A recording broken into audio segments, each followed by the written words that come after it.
오늘은 고린도전서 7장 25절로 40절 말씀 가지고 인생의 남은 때를 잘 정리하자, 이런 주제로 말씀을 나누겠습니다.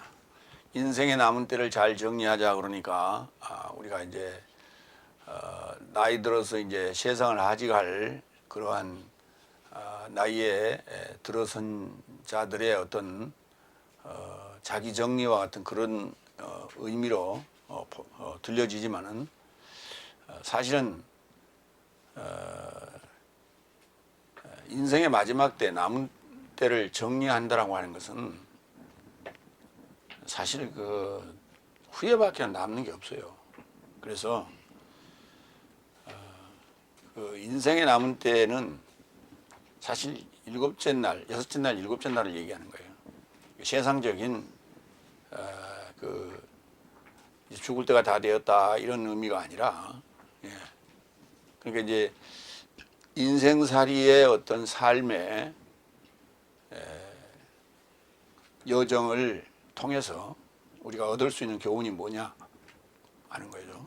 그것을 이제 우리가 성경적 영적 의미와 결부시켜서 오늘 이제 제목을 그렇게 잡았습니다. 인생의 남은 때를 잘 정리하자, 이렇게 정했습니다. 오늘 내용은 처녀와 곧 미혼 여인 처녀, 그 다음에 기혼 여인 여자, 그 다음에 기혼자인 남자, 그리고 기혼녀가 됐다가 다시 이제 남편을 잃고 과부가 된 자, 뭐 이런 자들의 어떤 그 관계에 대한 것을 나름대로 바울로스의 그 사견으로 오늘 이제 정리한 피력한 그런 내용이다, 이렇게 보시면 되겠습니다. 7장 자체가 전부 다 그런 얘기예요. 첫 번째, 고린도전서 7장 25절 28절 처녀 삶에 관한 내 의견, 이렇게 얘기했어요. 25절 첫 번째, 그런데 처녀 삶에 관한 주의 계명을 나는 갖고 있지 않으나 주에 속해 믿음직스럽게 있으라고 긍휼을 입은 것 같이 내 의견을 준다. 거기에 이제 처녀 삶에 대해서 이제 설명을 하는데, 주의 계명이 이러이러하다라고 하는 것은 나는 없다. 그러니까 내 의견을 지금 내놓겠다. 그런데 그 의견을 이제 제시함에 있어서 주님에 의해 속해서 믿음직스럽게 있으라고 긍휼을 입은 것 같이 내 의견을 준다, 그랬어요. 처녀라는 것은 이제 파르테노스라고 하는데, 이 파르테노스는 이제 우리가 이제 기억하기 쉬운 게 그 그리스 아테네 그 서쪽 언덕에 보면 그 파르테논 신전이 있죠. 그 파르테논 신전이 바로 처녀 신전이에요. 그러니까 처녀들이 그 신에게, 제우스 신에게 제사를 드리는, 그리고 어떤 그 명령을 받는, 신탁을 받는 그런 곳이 바로 파르테논 신전이다. 근데 이것은 우리나라로 얘기하면 이제 선녀쯤 됩니다. 그래서 우리가 체육대회, 전국체전을 열기 위해서는 체화를 해야 되는데, 그 마니산에 가서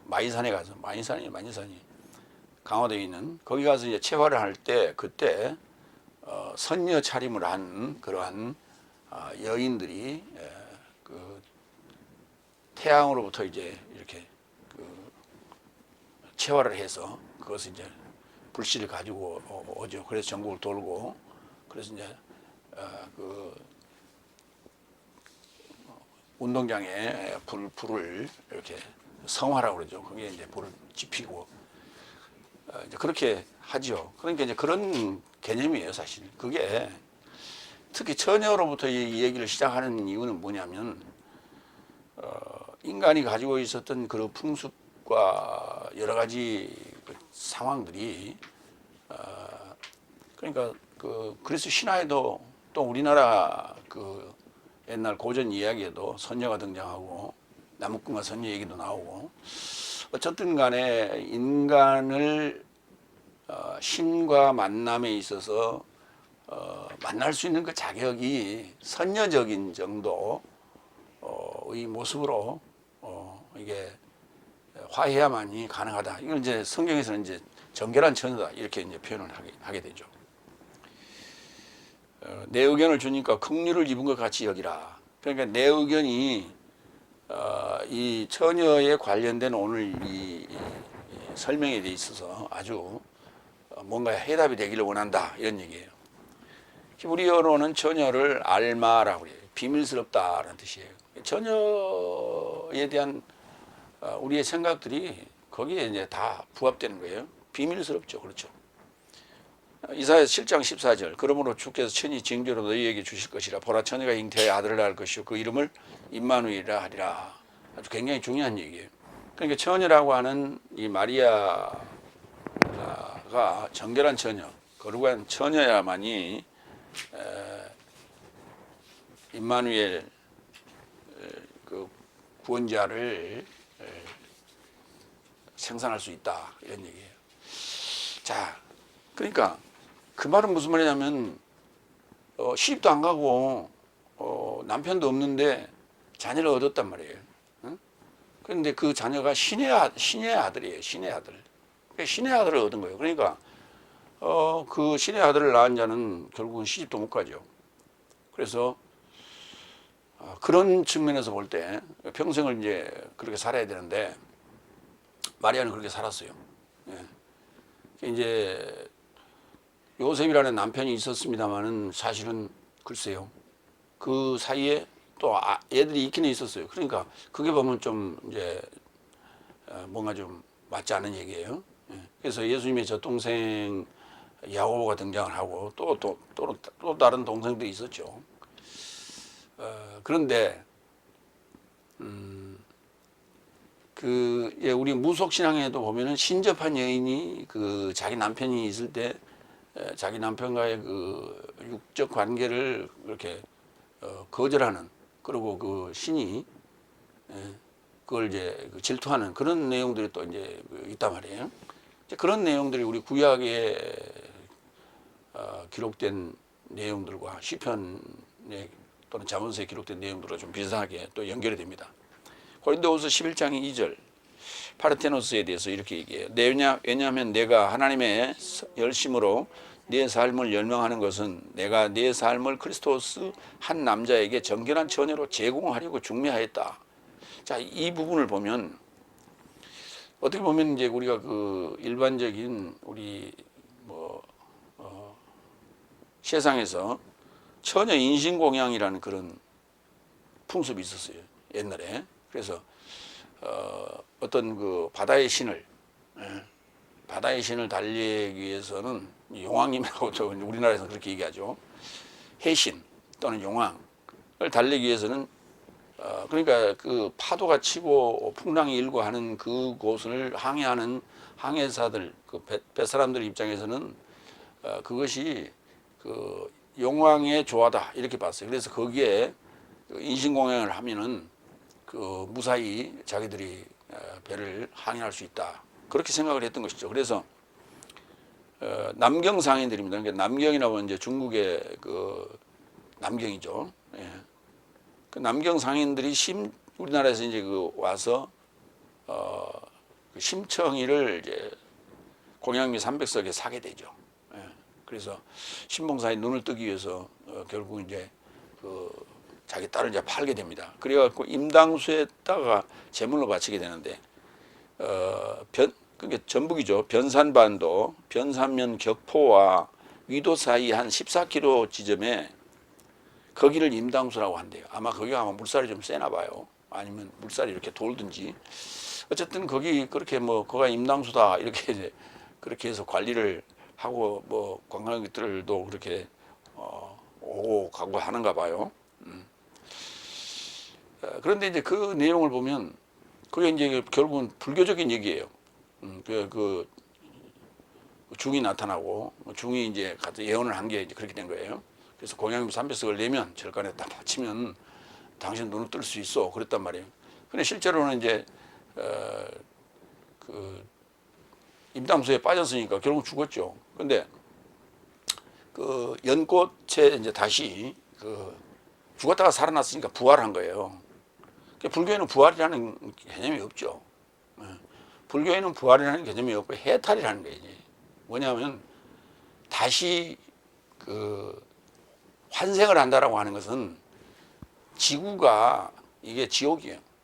이게 살아간다는 자체가 지옥이라. 그러니까 환생을 한다는 것은 다시 지옥으로 돌아오는 거예요. 그래서 그거는 이제 덕을 쌓지 못했기 때문에 해탈을 못했기 때문에 다시 돌아오는 것이고 결국은 안 돌아오는 것, 다시 환생을 안 하는 것이 목적이에요.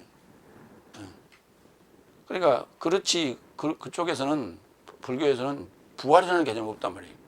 근데 심청이를 바다에다 제물로 드렸는데 거기서 살아났단 말이에요. 그러니까 그거는 기독교적인 사고예요. 우리나라에 판소리 아니에요, 판소리. 전통적인 판소리로 이제 그 이야기를 꾸려 나가고 또 전래동화 형식으로 내려오는 얘기인데 그게 불교적인 요소와 기독교적인 요소가 이렇게 시작은 불교로 시작했다가 결론적으로는 기독교적으로 마무리가 되는데 부활한 자를 만나면 이 소경도 눈을 뜰 수 있다는 얘기가 되는 거예요. 그게 결론적으로. 그래서 결국은 소경이 눈을 뜨는 얘기는 예수님 만나면 눈을 뜨잖아요. 그러니까 결국은 하나님 만나면 눈을 뜬다는 얘기예요. 그런 얘기가 될 수 있고 그 다음에 사사기에도 보면은 11장 31절 이하에 입다가 등장하는데 사사 입다가 등장하는데 그가 이제 암몬과 전쟁을 하러 나가면서 그렇게 얘기를 하죠. 내가 전쟁에서 승전을 하고 돌아올 때 내 집에서 나를 환영하기 위해서 나오는 첫 대면자를 내가 번제로 드리겠다. 그러고는 그렇게 장담을 하고 갔다 왔는데 가서 진짜 전쟁에 가서 이기고 돌아왔어요. 그런데 대문을 열고 나오는 그 첫 대면자가 누구였냐? 자기 참 사랑하는 무남 동료 외동딸이었어요. 근데 이분은 내뱉었기 때문에 어쩔 수 없이 그를 번제로 드렸던 얘기가 나온다고요. 이것도 어떻게 보면 일반적인 무속적인 개념으로 볼 때는 인신공양에 해당된다 이렇게 볼 수 있어요. 처녀 인신공양. 예. 그러니까 그런 얘기냐 하는 얘기. 그러니까 그런 잣대로 고린도후서 11장 2절이나 이사야 7장 14절 처녀가 잉태의 아들을 낳는다라고 하는 그러니까 신의 여자가 되는 거예요. 무속적으로도 볼 때도 신녀가 되는 거예요. 그게 그렇게 됐을 때 그것을 성경을 그렇게 이해할 수도 있다는 거예요. 그래서 그렇게 이해 안 하려면은 영적 해석으로 들어가야 돼요. 근데 영적 해석으로 안 들어간다면 그런 관점으로 보되 그 상황은 똑같아. 같은 상황인데 그 내용물만 좀 다를 뿐이에요. 그래서 오늘 우리가 이 처녀라고 하는 이 신비스럽고 비밀스러운 이 여자에 대해서 여인에 대해서 우리가 이제 알아야 될 게 뭐냐 하는 것이 이제 우리가 궁금증이 바로 이제 거기에 있다. 두 번째로 갑니다. 26절. 그런즉 나는 현재 강제성을 인하여 이것을 시작함이 좋다고 생각한다. 이처럼 있는 것이 사람에게 좋기 때문이다. 여기서 이것을 시작함이라고 하는 것은 이제 지금부터 이제 얘기하는 얘기예요. 지금부터 얘기하는 얘기를 지금 얘기한다. 그런데 내가 제안하는 요 나의 의견은 강제성이 있는 건 아니다 하는 거예요. 강제성이 있는 건 아니다. 세 번째로 갑니다. 27절 28절 네가 여자에게 묶여진 것이냐 풀림을 찾지 말라. 여자로부터 풀려진 것이냐 여자를 찾지 말라. 그래서 네가 만약 혼인했어도 죄짓지 않았고 처녀가 만약 혼인했어도 죄짓지 않았다. 그러나 육체로 이런 삶이 환난을 가질 것이다. 그러나 나는 내 삶에게 대하여 아낀다. 그러니까 여기 이제 추려서 정리하면 이런 얘기예요. 여자에게 묶였으면 풀림을 찾지 말고 여자에게 묶였으면 매였으면 그 헤어나오려고 하지 말고 이혼하려고 하지 말고 여자에게 풀려졌으면 다른 여자를 찾지 말고 그러니까 이혼하고 다시 재혼하지 말고 남자나 처녀가 혼인했어도 죄 짓는 것은 아니고 육체적 환란이 있을 것이다. 그러니 그 혼인한 자들에 대해서 참 안타깝게 생각한다. 이런 얘기예요. 고린도전서 7장 10절로 11절을 볼까요? 그래서 나는 혼인한 삶에게 받든다. 내가 아니라 주께서 하신 것이다. 여자를 남자로부터 갈라놔서는 안 된다. 그러나 만일 갈라놨다면 미혼자로 머물든지 혹 남자와 회복되거라. 남자도 여자를 놓아줘서는 안 된다. 이미 우리가 7장 10절에서 11절 봤던 내용이에요. 이것도 이제 결국은 강제성은 있는 건 아니고 바울로스의 그 상식적인 선에서의 의견이다. 이렇게 보시면 돼요. 그래서 오늘도 이제 그러니까 이제 억지로 하지 마라. 억지 이게 강제적인 거예요. 그래서 누군가가 강제로 갈라놓거나 다시 또 그 재혼하거나 그렇게 어떤 사회적 어떤 풍습이에요. 사회적 풍습이나 풍속에 매이지 말라는 거예요. 중동이랄까 그 고대 근동 지역, 근동 지역에는 그런 일들이 많죠. 특히 일본 같은 데는 보쌈이라는 그런 풍습도 있고요. 그런 거 하면 인도 같은 데는 남편이 죽으면 그 아내를 생매장을 시켜요. 같이 매장을 하게 되는데 매장하기도 화장하죠. 그게 참 아주 못된 그런 풍습이에요. 그래서 그 영국 선교사들이 들어가서 그런 문제를 참 사회적인 악습이죠. 그런 것을 해결하기 위해서 부단히 노력해서 이제 얼마 전까지만 해도 사실 그렇게 악습이 존재하고 개화가 되지 않은 그런 지역들이 많이 있었죠. 그래서 이제 이 얘기를 하는 거예요. 두 번째로 갑니다. 고린도전서 7장 29절로 35절. 미혼자 또는 미혼녀, 그 다음에 기혼자, 기혼녀에 관해서 얘기한다. 네 번째, 29절에서 31절. 그래서 형제 삶아 내가 이것을 단언한다. 남은 때가 함께 정리된 것이니 여자를 가진 사람도 갖지 않은 사람처럼 있게 하려고, 우는 사람도 울지 않는 사람처럼 있게 하려고, 기뻐하는 사람도 기뻐하지 않는 사람처럼 있게 하려고, 장사하는 사람도 보유하지 않는 사람처럼 있게 하려고, 이 세상에서 공급하는 사람도 눌러 공급하지 않는 사람처럼 있게 하려 합니다. 왜냐하면 이 세상의 모습은 지나가기 때문이다. 그랬어요. 단언한다는 얘기예요. 잘라서 말한다. 단언. 한문이죠. 남은 때가 정리된 것이니 그랬어요. 우리 개혁성경이 뭐라고 했냐?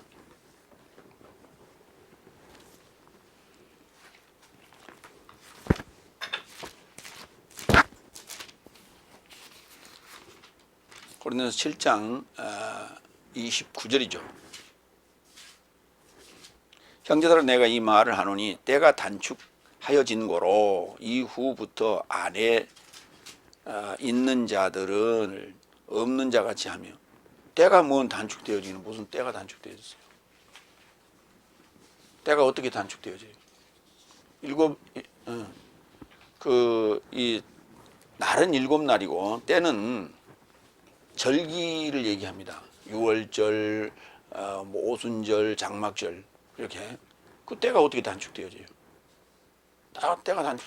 때라고 하는 것은 반드시 이 세 때는 유월절을 유월절에 들어선 자야만이 오순절을 만날 수 있고, 오순절을 통과한 자만이 초막절, 장막절을 만나게 되는 거예요. 반드시 그거는. 그렇기 때문에 그게 단축되어지지 않습니다. 이 단축된다는 단어가 아니에요. 이 단어가 이제 단축된다라고 번역을 했는데 그게 아니고, 이 단어가 시스텔로예요. 시스텔로. 이게 무슨 뜻이냐면 쉰, 함께 또는 공동으로, 스텔로, 정리 또는 정돈하다. 이런 얘기. 정리 또는 정돈하다. 이런 단어예요. 그래서 사도행전 5장 6절에 보면 시스텔로라는 단어를 쓰이는데 사도행전 5장 6절을 잠시 봅니다.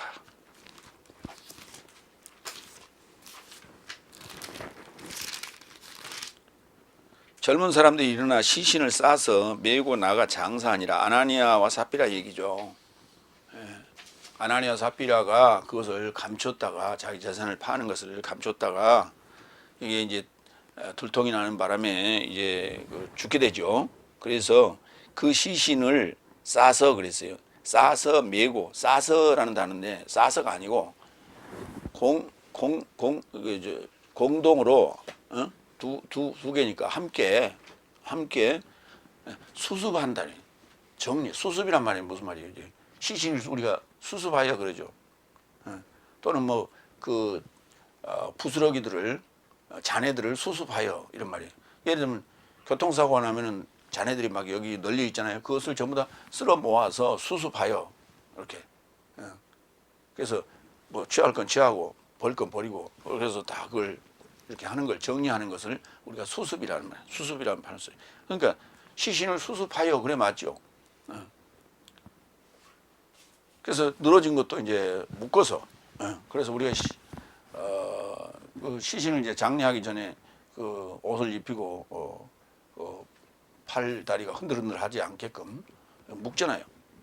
그런 걸 이제 수습한다 이렇게 우리가 표현하죠. 그런 단어로 이제 정리할 수 있어요. 그런데 중요한 거는 이제 그렇게 정리가 남은 때가 함께 정리하는 때인데 그 말이에요. 남은 때가 함께 정리하는 때인데 그 남은 때라는 게 6째 날, 7째 날을 얘기하는 거예요.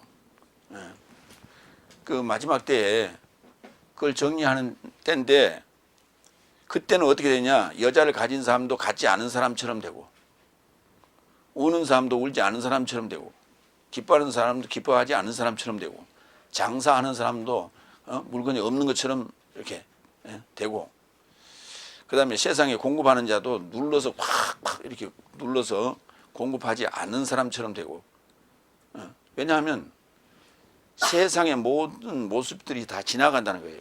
그래서 허무함 또는 헛되고 헛되다라고 하는 솔로몬의 어떤 고백과 같은 그런 얘기예요. 지금 뭐 살았다 하는 게 별로 의미가 없다. 공수래다. 이런 의미가 되겠죠.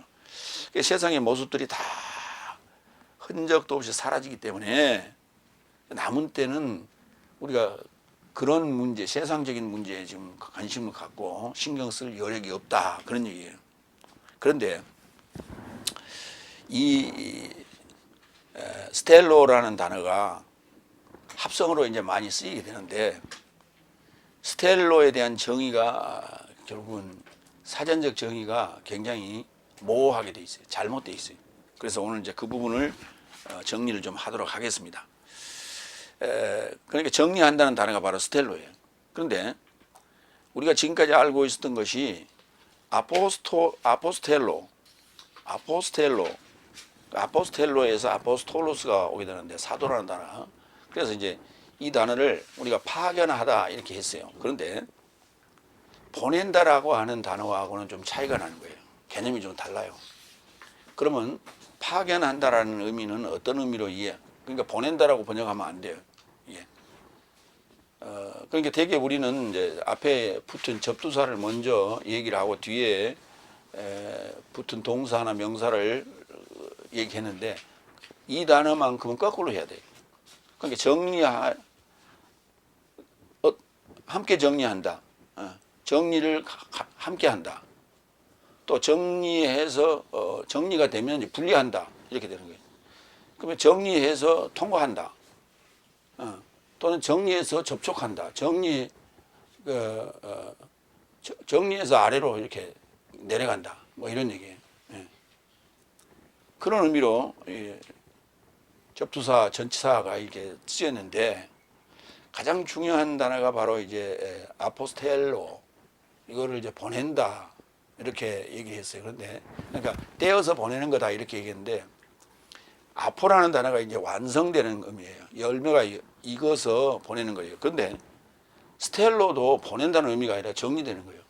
그러니까 정리정돈이 끝나면 그 말이에요. 일곱째 날이 와서야 완전히 정리정돈이 끝나죠.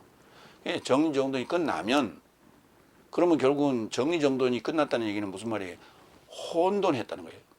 혼란하고 혼돈한 상태에서 그것이 정리정돈이 돼서 완전히 빛으로 정리정돈이 됐을 때 분리한다. 그때 떼는 거예요. 젖대는 개념이에요. 그래서 보내는 젖대는 개념이지. 결국은 당연히 이제 파견되는 거예요. 그러니까 보낸다는 의미는 그냥 보낼 수도 있고 어떤 인물을 띄어서 보낼 수도 있고 신부를 보낼 수도 있고 그런 거예요. 그러나 파견이라고 하는 것은 분명히 임무가 주어지는 거예요. 근데 그 임무가 주어질 때 스스로 할 수 있는 그런 임무예요. 그러니까 완전히 훈련 과정을 마치고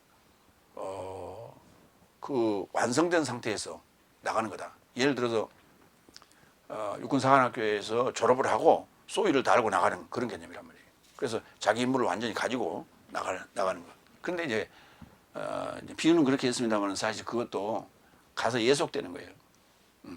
또 군대에 가서 또 소위는 중위 밑에 또 대위 밑에 이렇게 예속되잖아요. 부대장 밑에 예속되기 때문에 뭐 그런 개념보다는 사도라고 하는 것은 완전한 이제 하나의 하나님과 같이 독립된 존재로서 이제 파견되는 거다. 이렇게 이해를 하셔야 돼요. 그래서 누가복음 4장 18절 한번 볼까요?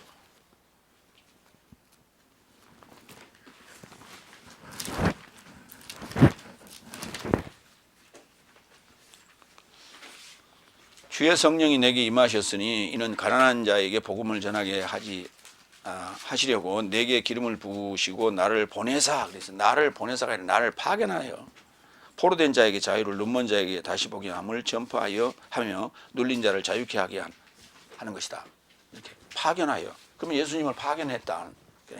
그러니까 완성된 채로 삼위일체, 하늘의 삼위일체 그 실체로서 보내주는 거예요. 실체가 됐을 때 우리가 사도라는 단어를 쓸 수 있죠. 동사도 명사도 마찬가지. 그래서 아포스톨로스, 아포스텔로 그렇게 돼요. 그 다음에 디아가 붙었어요. 정리하여 통과시키는 거예요. 정리가 되면 통과시키는 거예요. 그 통과하는데 뭐냐면 가르는 거거든요. 관통을 해버리기 때문에. 그래서 경고라는 의미를 썼어요. 경고하다. 디아스텔로. 마태복음 16장 20절.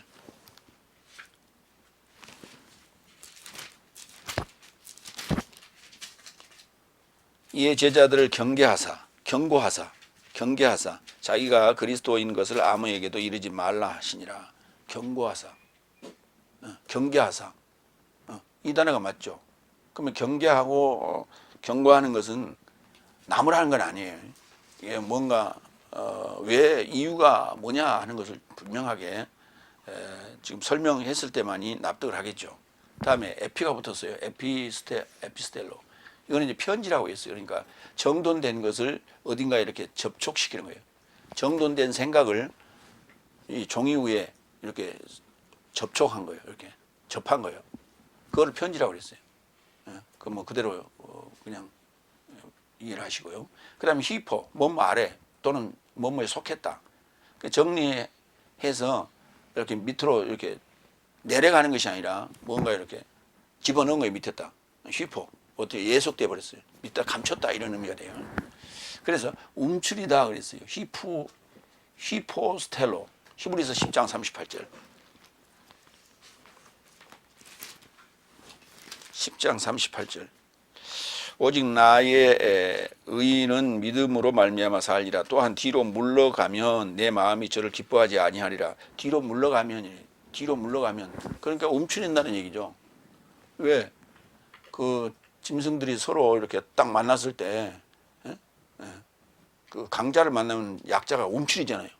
특히 이제 그런 모습들은 우리가 고양이 같은 데서 많이 볼 수 있어요. 고양이가 표정이나 이 몸의 어떤 그 형태가 아주 적나라하게 표현되잖아요.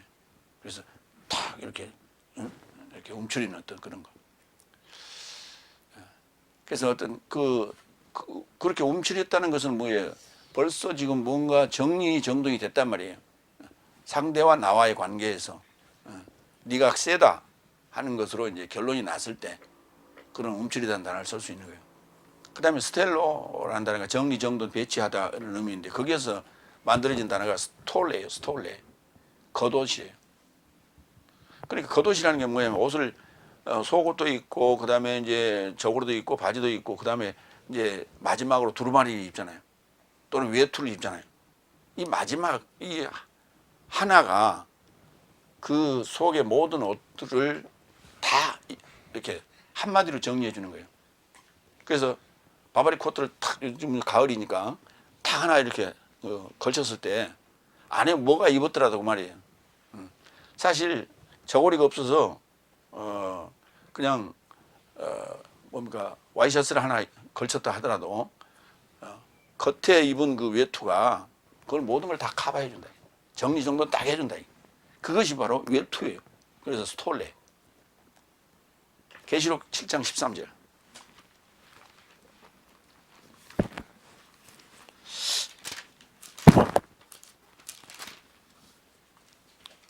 장로 중에 하나가 응답하여 내게 이르되 이 흰옷 입은 자들이 누구며 또 어디서 왔느냐. 그러니까 계시록에서는 거의 이제 흰옷으로 정리가 됩니다. 그게 뭐냐면 그 흰옷 하나로 모든 것이 다 정돈 끝나는 거예요. 거기에 이제 그래서 이제 그 아포스텔로스는 파견된 자 이렇게 이해를 하시면 돼요.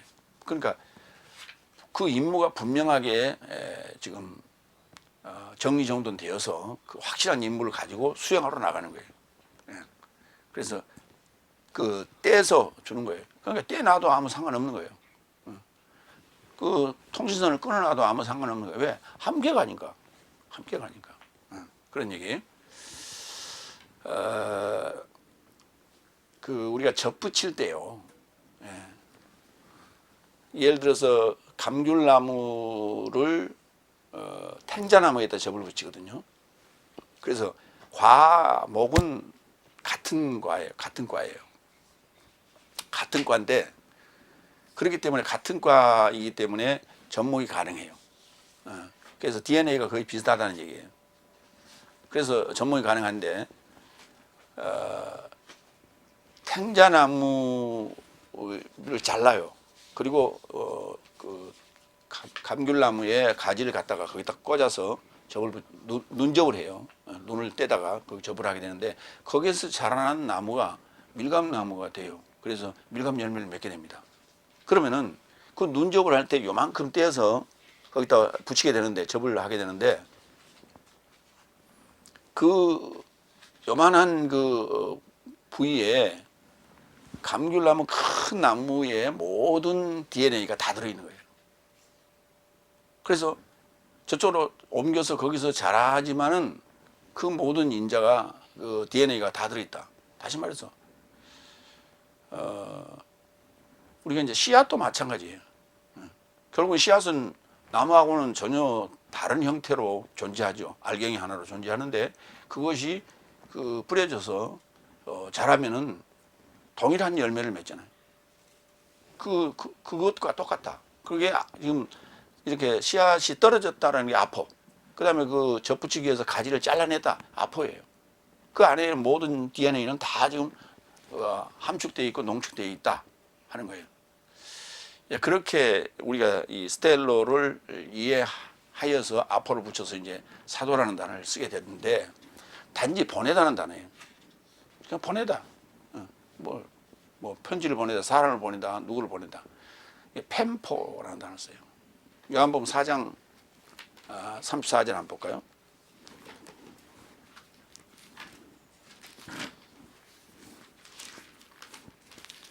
그래서 아포스텔로하고는 좀 구분해서 우리가 봐야 된다. 4장 34절. 예수께서 이르시되 나의 양식은 나를 보내신 이의 뜻을 행하며. 그러니까 예수님이 아까 파견된 자예요. 그러니까 하나님이 그러니까 하나님으로부터 파견된 이런 표현을 쓴다면 나 파견된 나. 그러니까 파견됐다는 의미도 있고 그 다음에 보냈다는 의미로 쓴다니까요. 여기서 그렇게 썼어요. 나의 양식은 나를 보내신 이의 뜻을 행하며 그의 일을 온전히 이루는 것이다. 나를 보내신 이 말이. 그러니까 이거 단순한 얘기예요. 그냥 보냈다는 얘기예요. 그래서 굳이 이제 그 파견이라는 단어를 굳이 안 쓰고 그냥 출발점 이렇게 했어요. 그다음 요한복음 14장 26절. 14장 26절. 보혜사 곧 아버지께서 내 이름으로 보내실 성령 그가 너희에게 모든 것을 가르치고 내가 너희에게 말한 모든 것을 생각나게 하시리라. 거기 보내실 성령 그랬어요. 내 이름 안에 보내실 성령. 보내시는 거 그냥 단순하게 보내는 문제. 이건 파견하고 상관없는 표현이에요. 왜? 성령 자체가 모든 것이 정리되어 있는 그 핵심이기 때문에 그냥 보냈다는 얘기예요. 그때는 펜포라는 단어를 써요. 그게 펜포는 별 다른 의미가 없어요. 20장 21절. 요한복음 20장 21절.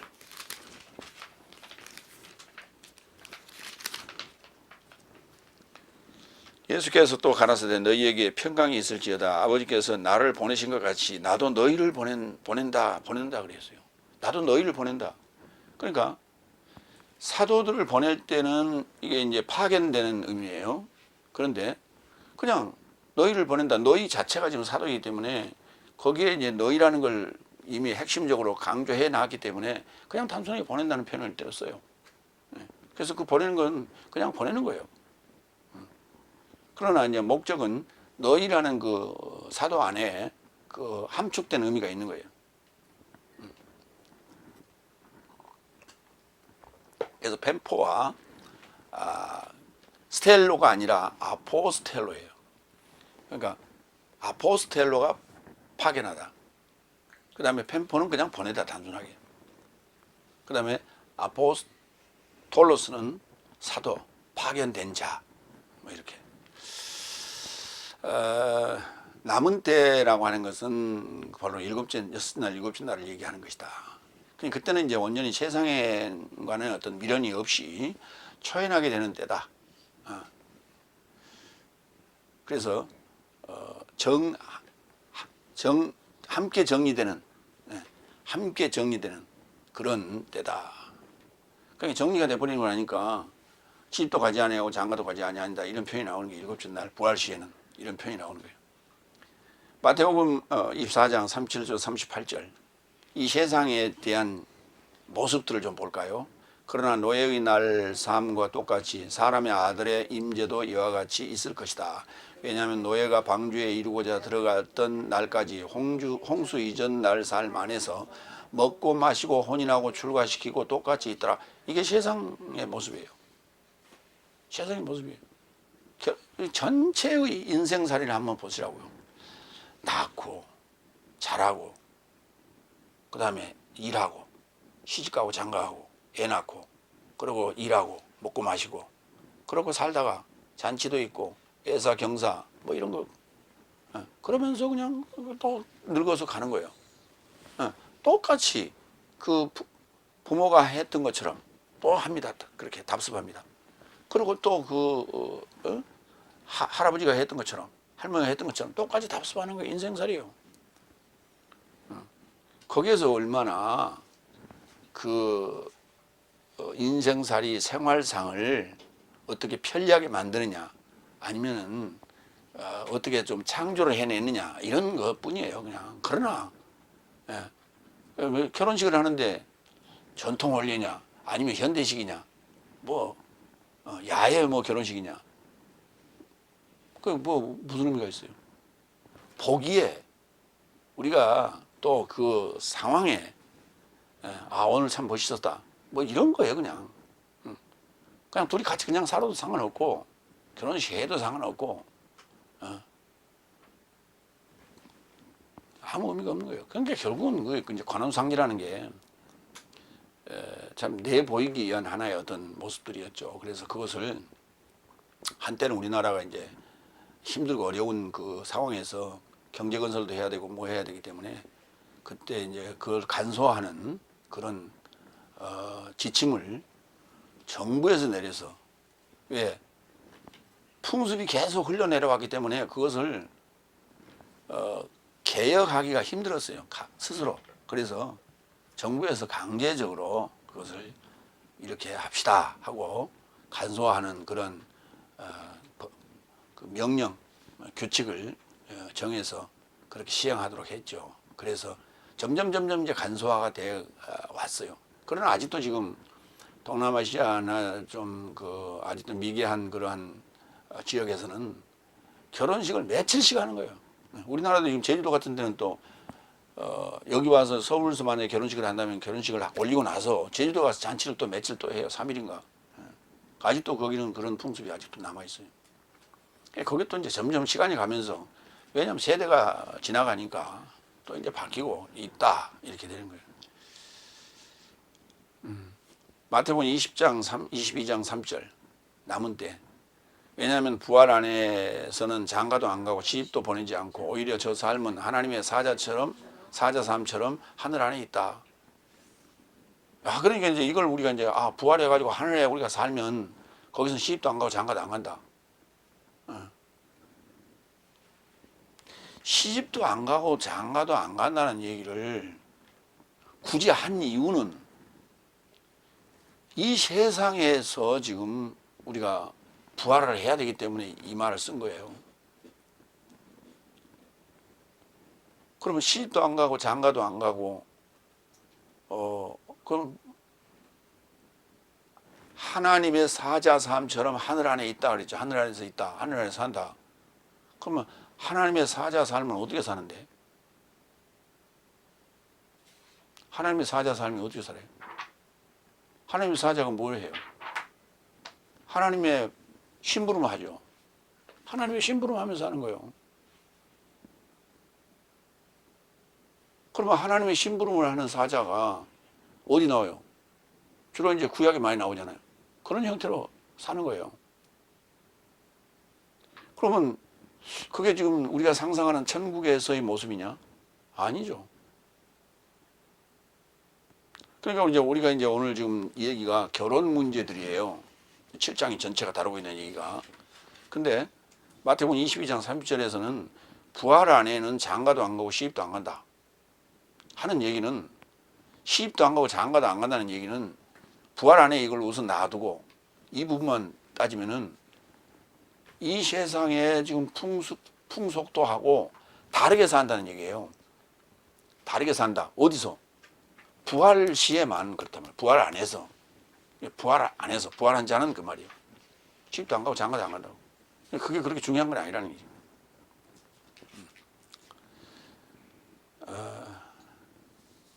다섯 번째 32절로 34절. 그래서 나는 네 삶을 걱정 없이 있기를 원한다.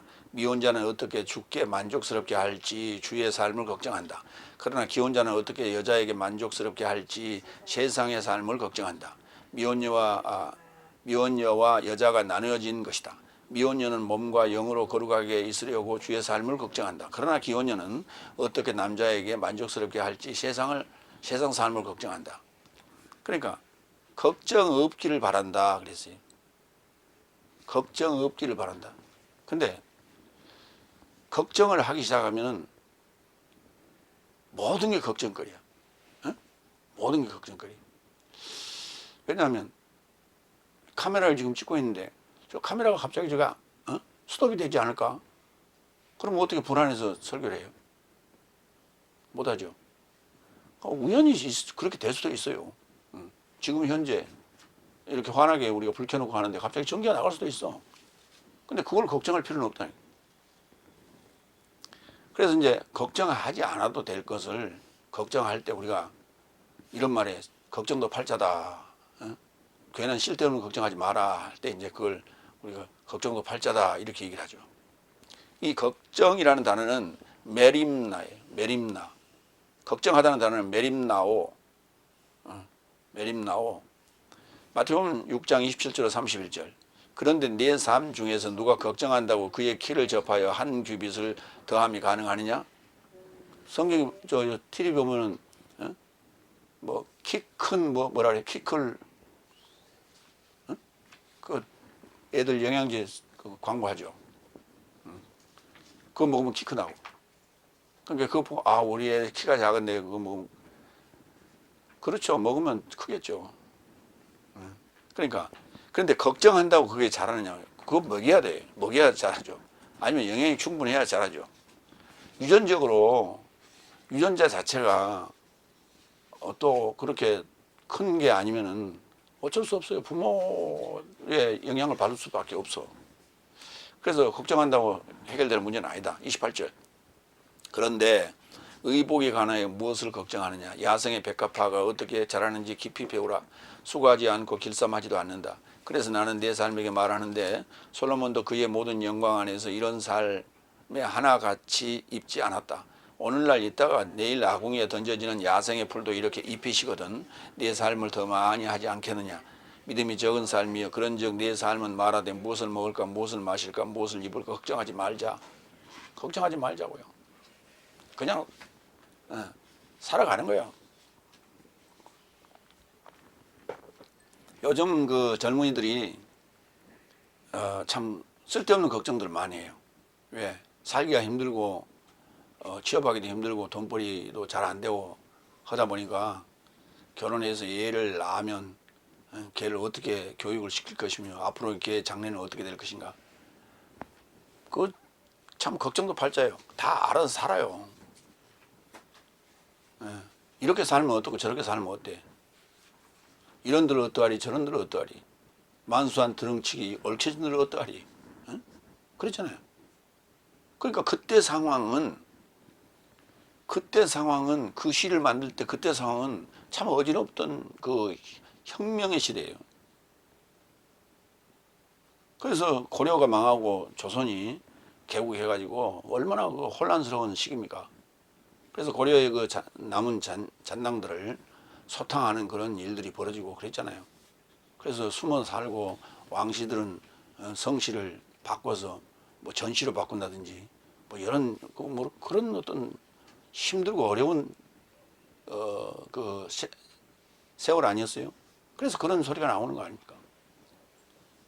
마찬가지예요. 현 시대를 살아가는 모든 이들은 현 시대가 만족스럽지 않습니다. 항상. 그러면서 항상 옛날을 그리워해요. 아, 쌍팔년도에는 어쩌는데 이런 말이에요. 쌍팔년도.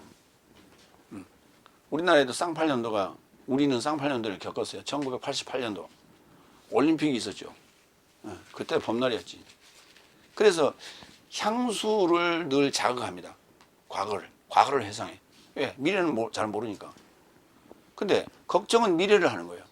그러니까 추억은 과거를 하고 미래는 걱정을 하고 있어요. 걱정할 필요가 없다니까. 우리 부모들이 우리의 미래를 걱정했다면 그렇게 많이 낳았어요? 많이 안 낳았지. 7명씩 어떻게 낳아? 10명 낳은 사람도 있고. 우리 아래 마을에는 딸만 7이 낳았어. 딸만. 아들 낳으려고 개수마다. 그거 얼마나 걱정스럽겠어요. 딸이 시집 보내는데 기둥뿌리를 뽑는다고 그러는데 7을 보내려면 어떻게 해? 근데 다 지금 시집가 잘 살잖아요. 어떻게든. 우리가 쓸데없이 걱정을 한다. 마태복음 13장 22절. 걱정. 가시살매 이루고자 뿌려진 자도 이자가 말씀을 듣고 있으나 이 현세의 걱정과 부요의 속임이 말씀을 질식시켜서 결실치 못하게 된다. 걱정이라고 하는 것은 결국은 쓸데없는데 에너지를 쏟게 되고 시간을 보내게 되고 하다 보니까 결국에 말씀의 결실을 얻어야 되는데 그것을 못하게 만드는 하나의 장애 요인이 되더라는 거예요. 그래서 괜한 걱정하지 말라는 거예요. 베드로전서 5장 7절. 그래서 베드로 사도는 이렇게 얘기하면 내 삶의 걱정을 모두 주를 접해 전가해 버려라. 이는 주가 내 삶에 관하여 스스로 걱정하기 때문이다. 하나님이 다 걱정하고 계신다고. 하나님이 걱정하고 계신다고. 6번째 35절. 그래서 나는 내 삶 자신의 삶에 동반하는 것을 향하여 이것을 말한다. 나는 내 삶에게 올가미를 던지려는 것이 아니라 오히려 좋은 모습과 보필을 향하여 주께 산만하지 않게 하려 합니다. 거기에서 동반한다는 단어가요. 쉼패로예요. 쉼패로. 신, 함께, 공동으로, 패로, 운반하다예요. 그래서 동반. 동반자라는 그 단어의 동반은 아니에요. 동반자라고 하는 것은 반쪽, 나의 반쪽 이런 얘기죠. 근데 여기서 동반이라고 하는 것은 공동으로 책임을 지는 거예요. 응? 공동으로 책임을 져. 그러니까 그 멍에하고 좀 비슷한 거예요. 양쪽에서 같은 짐을 공유하는 그런 개념. 그래서 동반, 같이 운반하는 것. 그러니까 이걸 유익이라는 단어를 썼어요. 나는 내 삶 자신 삶의 이익을 향하여 이것을 말한다. 이 유익이 아니에요, 이게. 유익이 아니고 동반하는 것을 향하여 이것을 말한다.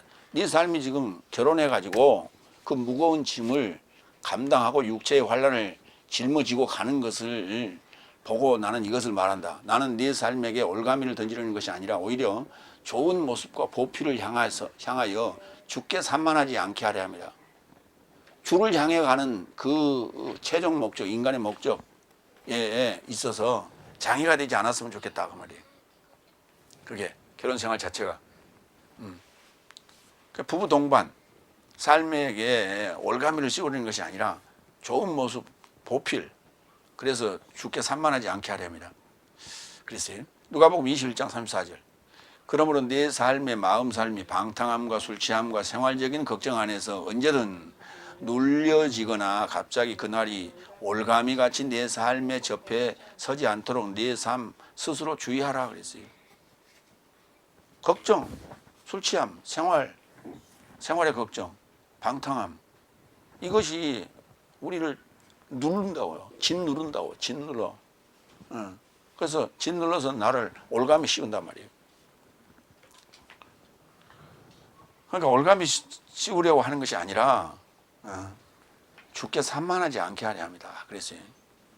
티베트 속담에 이런 말이 있어요. 걱정에서 걱정이 없어진다면 걱정 없겠네요. 참 재밌는 얘기예요. 걱정에서 걱정이 없어지면 걱정이 없죠.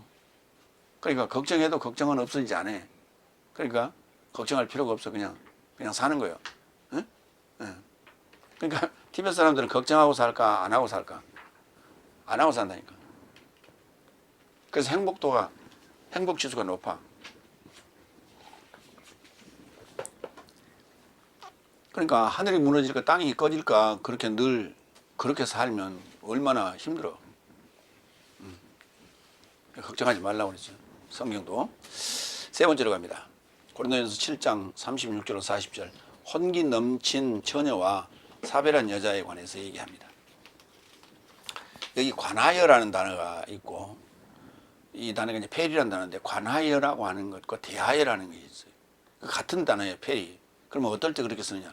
관하여라고 하는 것은 통칭, 전체적인 포괄적으로 얘기할 때 관하여.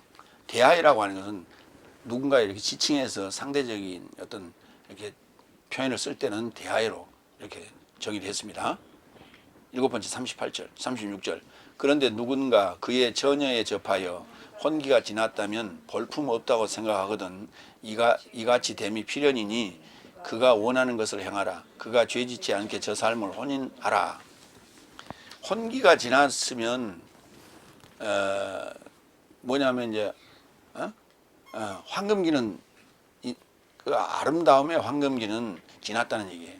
꽃이 만개했다가 그 만개했을 때가 얼마나 참 피어날 때 참 아름답죠. 막 이렇게 봉우리를 펴서 그때가 어느 때예요? 우리가 이제 보면은 고등학교나 대학생 때, 고등학교 정도, 그때가 봉우리가 촥 펴려고 할 때, 피어났을 때 참 아름다움이에요. 그럼 만개했을 때가 어때요? 대학교나 고등학교 졸업하고 나서 직장생활 할 때요. 그때 참 서로 짝을 만나려고 그렇게 하잖아요. 그때 참 좋은 시절이다. 우리가 이제 그 나이 드신 분들이 젊은이들이 연애하고 이렇게 다닐 때 그렇게 얘기하잖아요. 참 좋은 시절이다.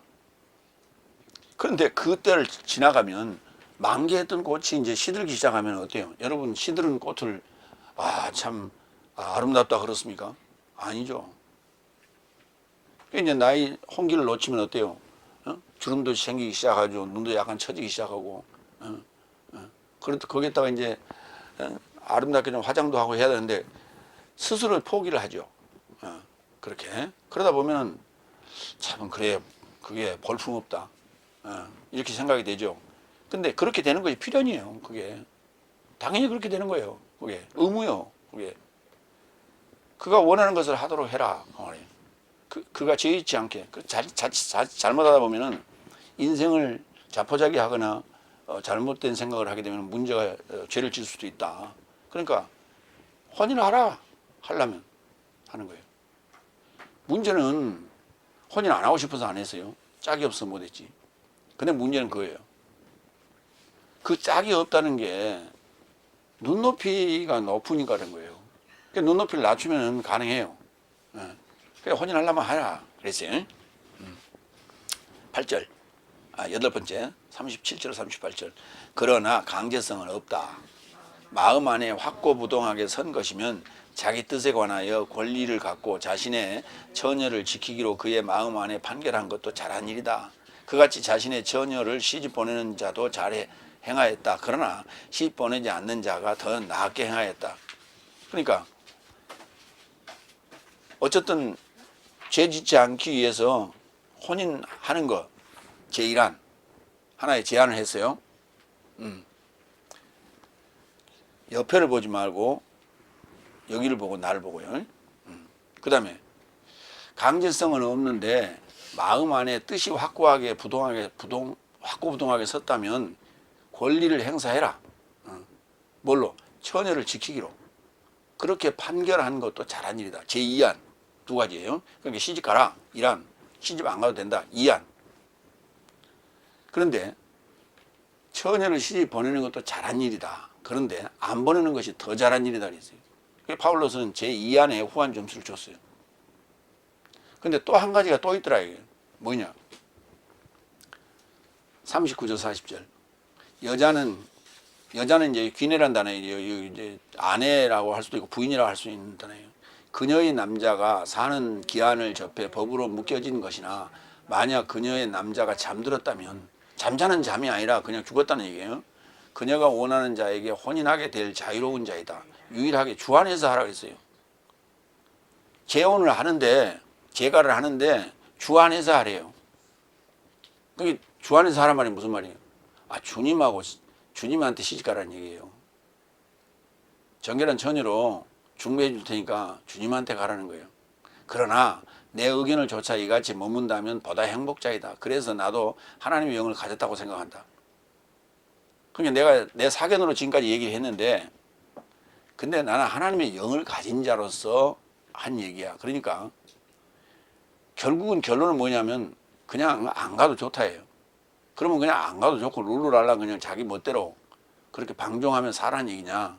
아니에요. 주님을 남편으로 모시고 살아라는 얘기예요. 이게 인생에 있어서 가장 큰 행복이고 가장 큰 기쁨이고 가장 잘한 일이에요. 이게. 그래서 나는 하나님의 영을 가졌다고 생각한다. 그러니까 내 의견이 결코 그냥 일반적인 얘기가 아니다. 상식적인 얘기도 아니고 그냥 내 사견도 아니다. 거기에 분명히 영적 의미가 가미되어 있다. 지금 이렇게 얘기를 하는 거예요. 결론은 여자가 남자가 사는 기한에 법으로 묶여 있죠. 그러나 죽으면 자유로운 자죠. 그래서 자유롭게 또 재가를 할 수 있어요. 재혼을 할 수 있어요. 그런데 주 안에서 하라고 얘기했어요. 주님한테 시집가라는 거예요. 그러나 내 의견을 따라서 과부로 머문다면 행복자다 그랬어요. 그래서 혼인함보다는 홀로 머무는 것이 더 낫다라고 결론을 내렸습니다. 고린도전서 7장 8절을 볼까요? 이미 우리가 봤던 얘기예요. 그래서 나는 미혼인 삶과 과부된 삶에게 말한다. 나와 같이 지내려 한다면 그것이 저 삶에게 좋은 것이다 그랬어요. 그러니까 지금 파울로스가 미혼이거든요. 미혼으로 살았어요. 그렇기 때문에 이미 자기는 자기의 지금 결론을 받고 참 이 세상에서 지금 또 순교당할 것을 지금 예측하고 이 얘기를 하고 있는 거예요. 그러니까 짧고 굵게 살자 이거예요. 짧고 굵게 살자. 근데 그 결론은 뭐냐? 구원이다. 디모데전서 5장 9절로 11절 과부에 대해서 좀 얘기하죠. 과부는 한 남자의 여자 되었던 자로서 그러니까 시집 갔다가 같은 자라는 얘기예요. 60세보다 적지 않으면 등록하다. 그게 60세가 넘어야 과부로 등록을 하는 거예요. 응? 과부 등록. 선한 행위 안에서 증언하거나 자식을 양육하거나 환대하기를 좋아하거나 성도 삶에 발을 씻기거나 환난 당한 삶에게 도와주거나 모든 선한 행위와 동행하는 자라야 한다. 반드시 그 10절 조건이 있어요. 나이는 60세 이상. 그 다음에 10절 선한 행위를 증언하고 자식을 양육했고 환대하기를 좋아했고 성도 삶에 발을 씻기고 환난 당한 삶에게 도와주고 선한 행위와 동행하는 자다. 이게요 영적인 얘기예요. 왜? 아니 애 못 낳고 여기 지금 자식을 양육한다 그랬죠. 애 못 낳고 60세 이상 된 과부가 있다니까. 애 없는. 그 사람 어떡하라고. 해당 안 되잖아. 자식을 양육하거나. 아 그러면 입양해서 하라고요? 그런 얘기가 아니라니까. 영적인 얘기예요. 영적인 삶을 살아왔다면 그 말이에요. 응? 신앙적 삶을 살아왔다면 과부로 등록해라. 이게. 그럼 과부로 등록되면 뭐예요? 오늘날로 얘기하면 우리 왜 그 65세 이상 뭐 받아요? 노령연금 받잖아요. 노령연금 그렇게 그런 식으로 교회에서 돌봐줘라 이 말이에요. 삶을 책임져야 된다는 거예요. 지금 이게 은퇴자, 은퇴 사역자적인 그런 대우를 지금 하라는 얘기예요. 그래서 이제 등록시키라는 얘기죠. 그런데 11절 그러나 젊은 과부 삶은 거절하라. 왜냐하면 그리스도스에 속해 방탕에 빠지면 혼인을 원하기 때문이다. 그러니까 결국은 이걸 단서를 지금 11절에 젊은 과부는 거절한다는 단서를 다루는 이유는 뭐냐면 결국은 그리스도스 이 구원을 얻는 데 있어서 결혼 생활이라는 게 결코 도움이 되지 않는다는 얘기예요. 결코 도움이 되지 않는다. 그래서 부부가 협력하여 가정도 일구고 그리고 이 신앙생활도 제대로 해서 구원을 완성했다라고 하는 것은 굉장히 칭찬받을 일이고 이렇게 떠받들어야 될 일이다 하는 거예요. 그래서 주님이 그렇게 이 혼인한 자들, 주 안에서 혼인한 자들을 떠받든다는 그런 표현을 썼어요. 그래서 그게 혼인 생활, 결혼 생활과 부부 생활과 이 신앙적 영적인 생활을 한다는 것이 구원을 이루는다는 것이 얼마나 어렵다는 것을 지금 얘기하고 있는 거예요. 그래서 지금 다섯째 날 신앙인들의 모습 중에서 본받을 만한 모습들이 많아요. 왜?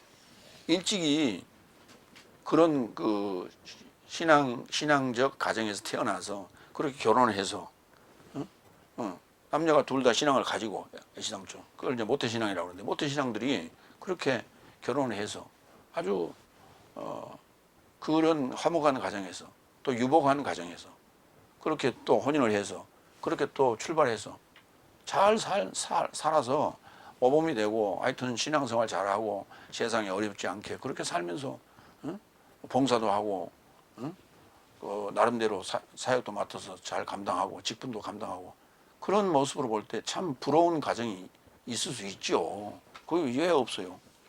근데 그걸 얘기하는 게 아니란 말이에요. 지금 다섯째 날 그렇게 아무리 모범이 되고 부러워할 정도의 그러한 가정이라 하더라도 구원은 사실 다섯째 날에는 없는 거라니까. 여섯째 날, 일곱째 날을 그 남은 때를 통과해야 되는 거예요. 그래서 그 남은 때를 통과한다는 것 자체가 아까 뭐라 그랬어요? 응? 남편 있는 자가 남편 없는 자처럼 아내가 있는 자가 아내가 없는 자처럼 세상하고는 담을 쌓고 세상의 미련을 버리고 처연하게 그렇게 구원의 길을 가는 때가 다섯째 날, 여섯째 날, 일곱째 날이란 말이에요. 그게 남은 때예요. 그러니까 그만큼 어려운데 가정생활과 병행한다는 것은 쉬운 일이 아니라는 거예요. 그래서 바울로스는 결론적으로 얘기합니다. 차라리 혼자 사는 게 낫다. 세상적으로는 그게 별로 아름답지 못할지언정 그가 구원을 얻을 수 있기 때문에 그 모든 에너지를 거기다 쏟으면은 구원을 얻는 큰 상급이기 때문에 차라리 그게 낫다라고 지금 결론을 내리고 있는 거예요. 왜? 지금 이 상담을 했을 때 지금 결혼 문제 때문에 오늘날도 마찬가지지만 옛날에는 특히 여자 문제 지금 많이 다루고 있어요. 비중이 높아요. 왜? 남자들에 의하여 여자들이 속박되어 살았거든요. 그러니까 그 고린도 교회 지역, 그 아테네 지역인데 거기도 마찬가지고 우리 동양도 마찬가지고 동양은 뭐 더 말할 수 없었죠. 그나마 그쪽 아테네 지역은 민주주의가 거기 민주주의 발상지가 아테네 아니에요. 그래서 조금 더 개방되고 좀 더 개화된 지역임에도 불구하고 이런 문제를 성경에 지금 다루고 있다는 것은 여자들의 그 여권 신장 이 문제가 굉장히 중요했던 거예요, 사실. 그래서 여인들이 신앙생활 한다는 게 정말 어려웠고 남자들은 뭐 또 다 더 말할 것도 없어요. 왜? 사회생활을 해야 되니까. 술, 담배를 해야 되고 비즈니스를 해야 되고 어려운 일이에요. 그러니까 그런 문제를 접고 살아간다는 게 참 고통이죠, 사실. 그래서 차라리 그럴 바에는 그냥 혼자 사는 게 낫다. 그렇게 얘기를 하는 거예요. 근데 그것도 전체적인 그런 그림 속에서는 괜찮다고 봐요. 나도. 왜냐?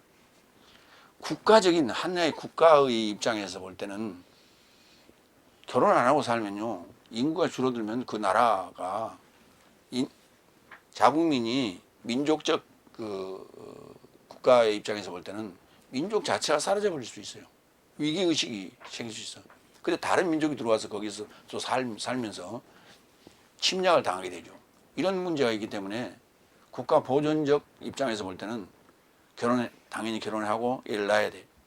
그러나 전체 국가가 기독교로 그런 식으로 살아간다면 몰라도 그렇지 않은 경우에는 실제 지금 여섯째 날, 일곱째 날에 구원도 할자가 몇 명이나 됩니까? 그렇게 많지 않기 때문에 이 얘기도 무방하다 하는 얘기예요. 근데 분명히 아까 확고부동하게 뭔가 이 뜻이 서 있어야 돼요. 근데 그것이 젊은 나이에 그 확고부동한 뜻을 정하기가 쉽지 않은 거예요. 왜 그러냐? 지금 제가 인터넷을 운영하고 있고 홈페이지를 운영하고 있는데 그리고 네이버에 블로그 같은 걸 운영하는데 거기 들어와서 검색하는 자들의 연령대를 보면 453이에요. 40대 부록을 넘겨야 돼. 그래야 지천명의 그 소리를 조금 이해할 수 있어. 그 이립이 때는 어렵다고요. 그래서 그러니까 지금 결정하는 얘기는 혼기가 넘었을 때 그 정도가 몇 살이에요? 30에서 40살 그 사이에요. 지금 현재 나이로 따지면. 그래서 혼기를 좀 넘었을 때가 그 정도 돼요. 근데 그 정도의 나이에서 결정하기가 쉬운 게 아니에요. 왜? 나는 주를 위해 살겠소. 그게. 근데 그게 이제 봉사자로서는 가능해요. 그러나 여섯째 날, 일곱째 날을 그들은 알지 못하기 때문에 그런 결정하기가 굉장히 어렵다는 거예요. 그래서 현재 지금 다섯째 날 교회에도 이 일곱째 날 복음이 들어가야 되는 거예요. 근데 그게 교회라고 하는 어떤 그 단체 그룹을 유지하기 위한 하나의 방편으로 설교를 거기에 포커스를 맞춰서 하고 있기 때문에 참 어렵다. 참 어려운 문제다. 네, 이렇게 생각합니다. 결론하겠습니다. 처녀에 관한 주의 계명을 가진 것은 아니지만 결혼이란 자유롭게 몸과 영이 거룩한 삶을 추구하는데 장애가 되는 무덤이다. 정욕을 이기지 못하거든 결혼하여 환란을 동반하지만 남은 때엔 무의미하다.